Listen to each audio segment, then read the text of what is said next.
Have you ever watched the people who loved you slowly become ashamed of you? Lady Eleanor Whitmore had. 3 years ago, a carriage accident left a thin scar across her cheek. The wound healed. The scar remained. And somehow, so did everything that came after it. The whispers, the stares, the pity, the silence. Before the accident, Eleanor had been her father's pride, his eldest daughter, his beautiful daughter, the daughter he proudly introduced at every gathering.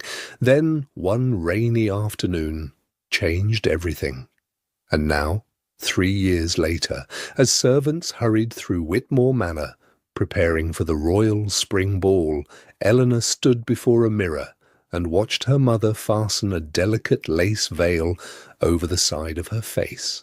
The veil covered the scar perfectly, which was exactly why she hated it. For a moment, neither woman spoke. Then Eleanor quietly asked, "Do I really need this?" Her mother's hands paused, only for a second, then she continued adjusting the veil. "Your father thinks it would be best." Eleanor lowered her eyes. Of course he did. The answer wasn't surprising. The disappointment still hurt, because once upon a time, her mother would have argued. Once upon a time, her mother would have defended her. But that had been years ago, before the whispers, before the embarrassment, before everyone decided scars mattered more than courage. A knock sounded at the door. Without waiting for permission, Lord Whitmore entered. His eyes immediately moved to Eleanor, not to her dress, not to her smile, not to his daughter, to the veil. Checking, inspecting, making sure it covered enough. "Good," he said. Eleanor felt her chest tighten. Not beautiful, not lovely, not even presentable, just good, because the scar was hidden. "Tonight is important," Lord Whitmore continued. "The Duke is returning." As if nobody in the kingdom already knew. For months society had spoken of little else. Duke Alexander Ashford was finally returning after years abroad serving the crown. Every noble family wanted an invitation to the welcome ball. Every mother hoped her daughter would catch his eye. Every ambitious father dreamed of a title. Lord Whitmore was no different. His gaze shifted toward Eleanor's younger sister Sophia, who stood near the window. Sophia looked radiant in a sapphire blue gown. The colour made her golden hair shine beneath the morning light. "You look perfect," Lord Whitmore said proudly. Sophia smiled. "Thank you, father." Then his eyes returned briefly to Eleanor. The warmth disappeared immediately. "Just stay close to your mother tonight." Eleanor stared. "What does that mean?" "It means there is no need to attract attention." The room fell silent. Sophia looked uncomfortable. Even their mother looked away. Lord Whitmore adjusted his cuffs. "Everyone will be watching, Sophia." There it was. The comparison. The familiar wound. The one Eleanor carried long before the scar. Not because Sophia was cruel. Sophia wasn't, but because being compared to someone else every day slowly convinced a person they were less beautiful, less valuable, less worthy. Lord Whitmore turned toward Sophia again. "The Duke will certainly notice you." Sophia's cheeks flushed. "Father, he would be blind not to." Eleanor forced a smile. She had heard enough. "Excuse me." Without waiting for permission, she left the room. The corridor outside felt blessedly quiet. For a few moments, she simply walked, one hand touching the lace veil, trying not to cry, trying not to remember the man who used to carry her on his shoulders when she was little, trying not to remember the father who once called her his little princess. Sometimes she wondered whether the accident had truly changed her, or whether it had simply revealed who people really were. The carriage ride to the palace was worse. Lord Whitmore spent most of it discussing Sophia, the dress, the guests, the Duke, the opportunities, the future. Eleanor might as well not have existed. Several times she opened her mouth to join the conversation. Each time, nobody noticed. By the time the palace appeared ahead, she felt exhausted. The royal spring ball was magnificent. Golden lights illuminated the enormous palace. Music drifted through open windows. Hundreds of elegant carriages lined the entrance. The moment the Whitmore family entered the ballroom, attention followed. Not because of Eleanor, because of Sophia. Guests immediately approached. Compliments flowed. Sophia handled them gracefully, as she always did. Eleanor remained beside her mother, quiet, forgotten. The ballroom glittered beneath crystal chandeliers. Nobles laughed, danced, celebrated. Everywhere she looked, people seemed excited about the Duke's arrival. Then came the first moment that truly hurt. A countess approached Lord Whitmore. "Your daughters are lovely." Lord Whitmore smiled proudly. "Thank you." The countess looked between Sophia and Eleanor. "I remember when Eleanor was considered the beauty of the family." The words were innocent. The response wasn't. Lord Whitmore chuckled. "That was a long time ago." The countess immediately looked uncomfortable. So did Eleanor. Yet somehow the conversation continued. "As fate would have it," Lord Whitmore said, placing a hand proudly on Sophia's shoulder, "Sophia inherited all the beauty our family needed." The countess laughed politely. Several nearby guests heard. Eleanor wished they hadn't. Sophia's smile disappeared. Even she looked embarrassed, but nobody said anything. Nobody defended her. Not her father, not her mother, not society. Tell me honestly, what hurts more, being criticized by strangers or being treated as less important by your own family? Let me know in the comments below, and please subscribe to this channel, like and share with your loved ones. The conversation eventually moved on.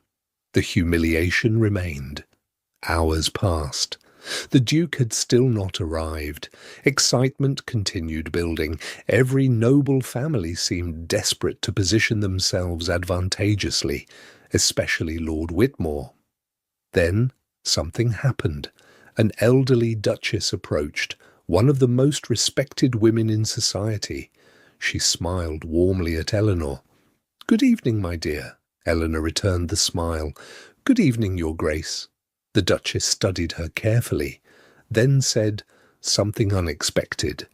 "I remember meeting you years ago." Eleanor blinked. "You do?" "Of course." The older woman smiled kindly. "You were much happier then." For a moment, Eleanor didn't know what to say. Neither did her mother. The Duchess glanced toward the lace veil, then quietly asked, "Are you?" The question struck harder than any insult, because nobody had asked her that in years. Was she happy? Eleanor opened her mouth, then closed it. She honestly didn't know. Before she could answer, Lord Whitmore appeared. "Your Grace." The Duchess nodded politely. Lord Whitmore immediately steered the conversation elsewhere, toward Sophia, toward introductions, toward opportunities, toward anything except Eleanor. The older woman noticed. So did Eleanor. And for the first time that evening, something inside her finally broke. Not dramatically, not visibly, just quietly, painfully, like a thread snapping after being stretched too far. Maybe her father was right. Maybe she truly didn't belong here. Maybe she should leave. Maybe she should stop pretending she was wanted in places where people only tolerated her presence. Slowly, Eleanor stepped away from the crowd, away from the music, away from her family, away from the endless comparisons. She moved toward a side corridor leading out of the ballroom, just for a few moments, just long enough to breathe, just long enough to stop feeling invisible. She had nearly reached the corridor when the grand ballroom doors suddenly opened. The room immediately fell silent. Conversation stopped. Music faded. Hundreds of heads turned toward the entrance, and standing beneath the golden light of the palace chandeliers was the man everyone had been waiting for. Duke Alexander Ashford had finally arrived. The ballroom seemed to hold its breath. Conversation stopped. Musicians lowered their instruments. Even the servants paused. For months, society had waited for this moment. The Duke stepped inside dressed in a perfectly tailored black formal coat with silver embroidery. Tall, confident, distinguished, the sort of man who commanded attention without asking for it. Noble women immediately straightened their posture, mothers exchanged hopeful glances, fathers began calculating possibilities. Lord Whitmore was no exception. "Sophia," he whispered urgently, "stand up straight." Sophia obeyed instantly. "Smile." She smiled. "Perfect." Eleanor watched from across the room. Somehow it hurt less now. Perhaps because she was tired. Perhaps because she had finally stopped expecting anything different. The Duke greeted members of the royal family before slowly making his way through the ballroom. Every noble family wanted his attention. Every young woman hoped for a glance. Every mother prayed for a miracle. Lord Whitmore positioned Sophia carefully whenever the Duke moved closer. It was almost amusing. Almost. Then something unexpected happened. The Duke stopped. Not beside Sophia, not beside any of the young ladies surrounding her. His gaze had settled somewhere else. Eleanor didn't notice at first, neither did anyone else, because nobody expected the Duke to look beyond the beautiful daughters standing proudly at the center of the ballroom. But he did.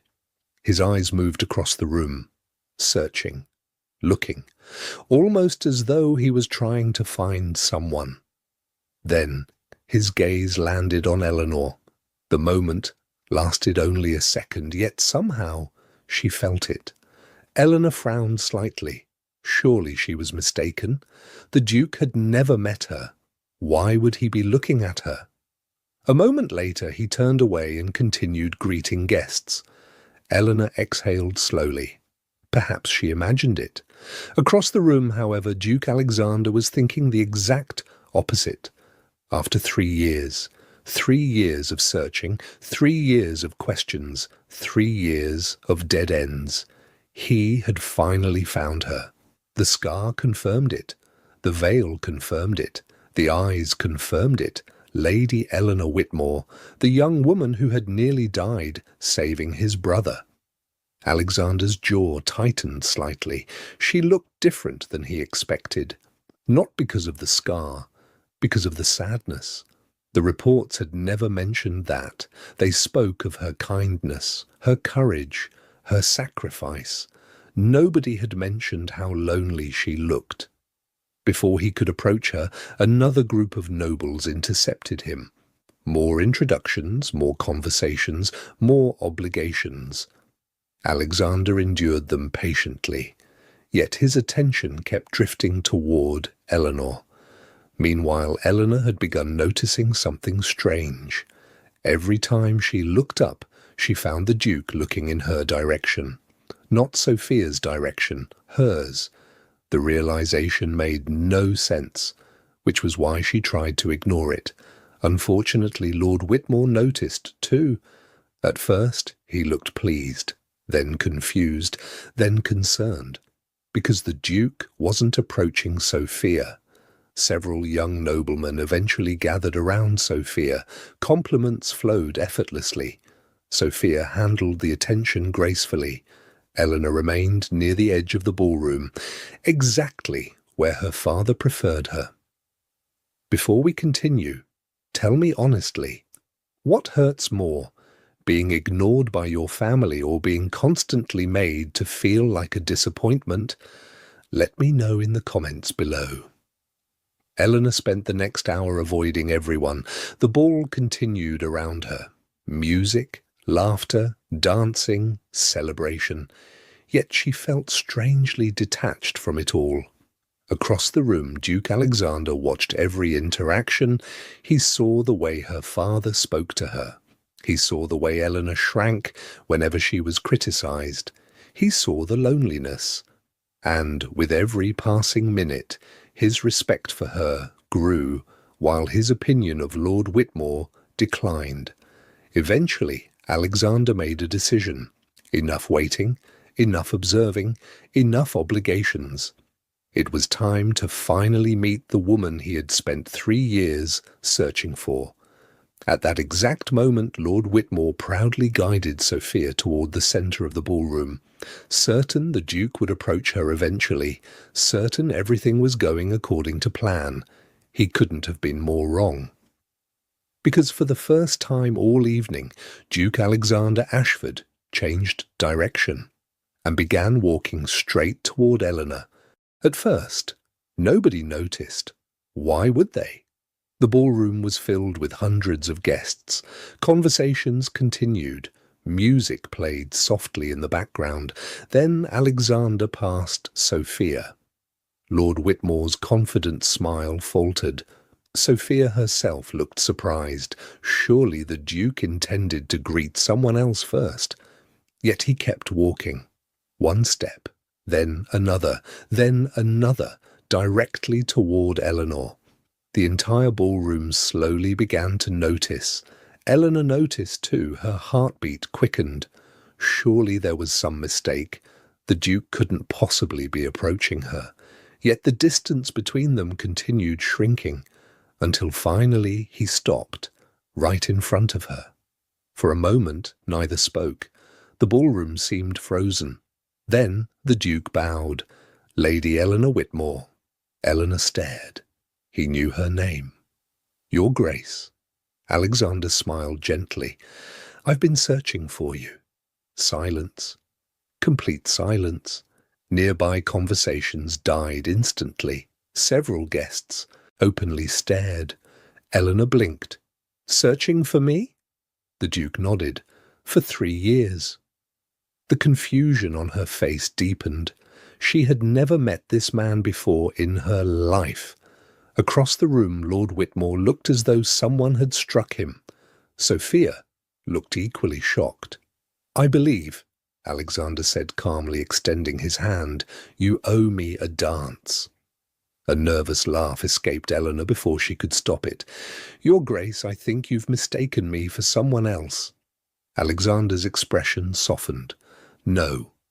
His voice was quiet, certain. I assure you, Lady Eleanor, he looked directly into her eyes. I have not. Then he offered his hand again.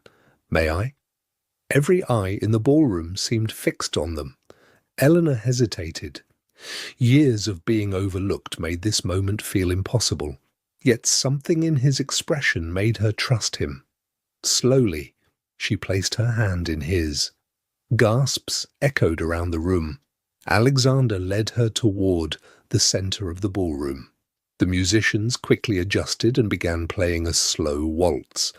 The dance floor opened before them. Eleanor felt as though she were walking through a dream. On the edge of the ballroom, Lord Whitmore stood frozen. Nothing about this was happening the way it was supposed to. The Duke should have been dancing with Sophia. The Duke should have been speaking with influential families. The Duke should not have been holding Eleanor's hand. Yet there he was, leading her onto the dance floor before the entire kingdom. As the music swelled, Alexander placed one hand gently at Eleanor's waist. The other remained clasped in hers. They began to move, elegant, effortless, graceful. Eleanor had danced countless times before her accident, yet somehow this felt different. You seem nervous, Alexander said. I am. His smile widened slightly. Good. She looked surprised. Good? It means I'm not the only one. To her shock, she laughed. A real laugh, perhaps the first genuine laugh she'd had in months. Alexander noticed immediately. There it is. Eleanor frowned. What? The smile I heard about. Her steps faltered. Heard about? Alexander steadied her gently. 3 years ago, he said quietly. There was an accident. Eleanor froze. Suddenly the ballroom disappeared. The music disappeared. Everything disappeared except his words. A carriage overturned during a storm. Her throat tightened. Your Grace. Most people ran. Alexander's voice remained calm. One young woman didn't. Eleanor stared at him. How do you know about that? For a moment, Alexander didn't answer. Instead, he looked at the scar partially hidden beneath her veil. Not with pity, not with discomfort, not with embarrassment, with admiration. Because the little boy trapped beneath that carriage was my brother. Eleanor stopped breathing. Alexander continued leading the dance effortlessly. You saved his life. Her eyes widened. Memories flooded back. Rain, screaming, broken wood, a frightened child trapped beneath debris, blood, pain, glass. Her voice trembled. I didn't know who he was. I know. Alexander smiled softly. That's what makes it remarkable. Eleanor felt tears threaten her composure. For 3 years nobody had spoken about that day. Nobody. Society remembered the scar. Nobody remembered why it existed. I've spent years trying to find you, Alexander said. Unfortunately, duty took me across half the world before I could. Eleanor looked at him in disbelief. You searched for me? Constantly. His answer came without hesitation.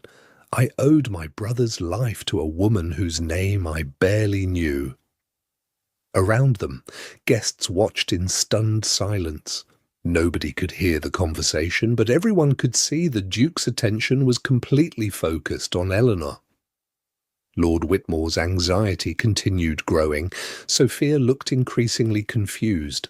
The dance continued. Eleanor's emotions, however, were becoming impossible to control. Most people only see the scar, she admitted quietly. Alexander's expression changed. Something fierce appeared behind his calm demeanour. Then most people are fools. Eleanor stared. Alexander glanced briefly toward the veil. Do you know what I see when I look at you? She shook her head. I see a woman brave enough to risk her life for a stranger. Eleanor felt her chest tighten painfully. Nobody had ever said that. Not once, not in 3 years, not even her own family. The song slowly approached its end. Alexander noticed the tears gathering in her eyes. Lady Eleanor? Yes. Would you trust me? Her heart pounded. I think so. He smiled. Good. The music stopped. Applause filled the ballroom, yet Alexander made no move to leave.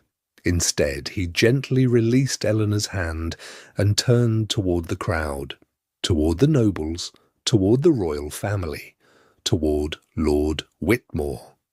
Then, in a voice clear enough for the entire ballroom to hear, Duke Alexander Ashford said, There is something I would like everyone here to know. The room immediately fell silent. Eleanor's breath caught. Alexander stepped forward, his gaze swept across the ballroom. Then he said, 3 years ago, my younger brother should have died. Not a single person moved. Not a single person spoke. Every eye remained fixed on the Duke, and every instinct Eleanor possessed suddenly told her that everything was about to change. The ballroom remained silent. Hundreds of nobles stared at Duke Alexander Ashford. Nobody dared interrupt. Alexander's voice remained calm, steady, powerful. 3 years ago, my younger brother should have died. He paused briefly, his carriage overturned during a storm. Several guests exchanged curious glances. Others leaned forward. Alexander continued. The horses panicked. The carriage shattered. My brother became trapped beneath the wreckage. Eleanor's hands trembled slightly. She remembered every moment, the rain, the screams, the fear. People gathered. Alexander's gaze moved across the ballroom. Many watched. The silence deepened. Some were afraid to help. He paused. One person wasn't. His eyes found Eleanor. Lady Eleanor Whitmore! Gasps echoed throughout the ballroom. Lord Whitmore's face drained of colour. Sophia's eyes widened. Eleanor felt frozen in place. Alexander continued. She entered a collapsing carriage during a storm. The room remained silent. She risked her life for a child she had never met. More whispers began spreading through the crowd. And when shattered glass struck her face, Alexander looked directly at Eleanor. She never once stopped trying to save him. Tears burned behind Eleanor's eyes. For 3 years, nobody had spoken about her courage. For 3 years, people had only spoken about her scar. Alexander turned toward the crowd once more. The scar she carries today is not the result of vanity. His voice hardened. It is the result of sacrifice. The ballroom fell completely silent. Then came the words that would be remembered long after that evening ended. The scar was never the tragedy. Nobody moved. Nobody breathed. Alexander continued. The tragedy is that nobody thanked her for it. Tears immediately appeared in the eyes of several guests. Eleanor's own vision blurred, because he was right. For 3 years nobody had thanked her. Nobody had remembered. Nobody had cared. They remembered the scar. They forgot the courage. Alexander's gaze slowly shifted toward Lord Whitmore, not angry, not cruel, merely disappointed. Somehow, that was worse. For 3 years, Alexander said, society looked at Lady Eleanor and saw what she lost. His voice filled the ballroom. I look at her and see what she gave. The room erupted into applause, not polite applause, genuine applause, emotional applause. People stood. Noble women wiped away tears. Noblemen nodded respectfully. Even members of the royal family joined in. Eleanor stood motionless as the ballroom honoured her. For the first time in 3 years, people weren't staring at her scar. They were looking at her, the real her. Lord Whitmore looked completely shattered. Sophia quietly began crying. Eleanor's mother covered her mouth with trembling fingers. Alexander walked back toward Eleanor. Then, before the entire ballroom, he extended his hand once more. Lady Eleanor Whitmore. She looked at him through tear-filled eyes. Yes, Your Grace, he smiled. I spent 3 years searching for the bravest woman I have ever known. The ballroom became silent again. Then Alexander said the words nobody expected. I would very much like to court her. The room exploded. Gasps, smiles, applause, shock, joy. Lord Whitmore looked as though he might collapse. Sophia openly laughed through her tears. Eleanor stared at Alexander in complete disbelief. Your Grace. Alexander gently squeezed her hand. Alexander. Her heart nearly stopped. For the first time in years, hope entered her chest. Real hope. The kind she thought she'd lost. Forever. The rest of the evening passed in a blur. Guests approached constantly. The same people who once ignored her now wished to speak with her. The same people who whispered now offered admiration. Yet strangely, none of that mattered anymore, because the only opinion she truly wanted had already been given. Several hours later, the ball finally ended. Carriages lined the palace entrance, guests prepared to leave. Eleanor stood alone on a quiet balcony overlooking the palace gardens. Cool evening air brushed against her face. For the first time in years, she had removed the veil. She no longer wanted to hide. Soft footsteps approached behind her. She already knew who it was. Eleanor? Her father's voice sounded older somehow, weaker. She turned slowly. Lord Whitmore stood before her. Gone was the proud nobleman, gone was the confident father. What remained was simply a man carrying regret. For a moment, neither spoke. Then he finally said, I owe you an apology. Eleanor remained silent. Tears filled his eyes. When the accident happened, his voice broke, I saw the scar. He swallowed hard, and somehow I stopped seeing my daughter. Eleanor felt her chest tighten. Lord Whitmore lowered his head. I was ashamed. The confession hung between them, painful, honest. Not of you. He looked up. Of what people might say. Eleanor closed her eyes briefly. She already knew that. The truth still hurt. I spent 3 years seeing only the scar. Silence followed. Then Eleanor finally spoke. Her voice remained calm, gentle, yet every word struck with devastating force. That's because you never looked at what caused it. Lord Whitmore froze. Tears slid down his face. Eleanor continued, You saw what I lost. She looked directly into his eyes. You never saw what I gave. The words destroyed him, because they were true, painfully true. For 3 years, he had mourned her beauty. He had never celebrated her courage. Lord Whitmore broke down completely. Eleanor watched quietly, not with anger, not with hatred, simply with sadness, because some wounds took years to create, and no apology could erase them in a single night. After several moments, she gently touched his arm. I forgive you. Relief flooded his face. Then she added softly, But I need time. Lord Whitmore nodded immediately. He understood. Finally. For the first time in years, he understood. A moment later, another voice called her name. Lady Eleanor. She turned. Alexander stood waiting near the palace entrance, smiling, hopeful, looking at her the way no one else ever had. Not as a scar, not as a disappointment, not as someone to hide, but as someone worth finding. Eleanor smiled, a real smile. Then she walked toward him. Together they descended the palace steps beneath the glow of hundreds of lanterns. As they reached the waiting carriage, Alexander offered his hand. Eleanor accepted it, without hesitation. And as the carriage disappeared into the night, Lord Whitmore remained standing at the palace entrance watching them leave.